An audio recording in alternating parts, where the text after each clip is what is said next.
Oke. Yang gue penasaran adalah kenapa ini kan sebenarnya banyak konten yang bisa ini kan informasi. Informasi itu kan sekarang banyak bisa dipecah menjadi sebuah konten pendek atau YouTube di mana kita bisa educate orang apa segala macam.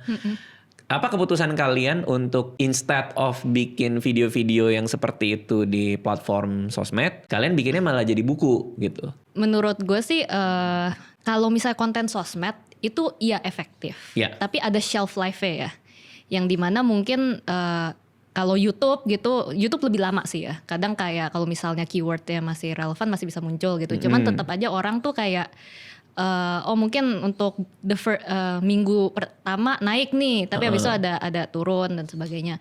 Instagram lebih gawat lagi ya kan, mungkin sehari atau 2 hari.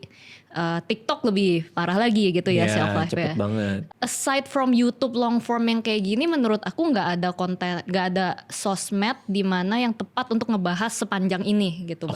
Bahkan juga YouTube kayaknya kalau bahas semuanya bisa 15 jam gitu ya, kayaknya panjang ya. Kayak kepanjangan gitu. Mungkin bisa di break ya jadi beberapa episode gitu. Tapi menurut aku juga tetap bobotnya rada beda sih ketika orang tuh baca sama ngedengerin orang nyuapin sebuah ide ke mereka gitu. Bener lagi. Ketika baca kan kita kayak apa ya? Kita pertama harus fokus, kedua harus bener-bener linear gitu kan, chronologically itu ya satu-satu, nggak bisa di skip, nggak bisa dikali 2 gitu kan supaya speednya.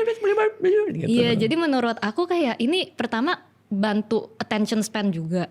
Dan mediumnya emang yang tepat, soalnya emang ya kita diajak mikir. Kita harus, untuk mikir kan harus punya ruang ya.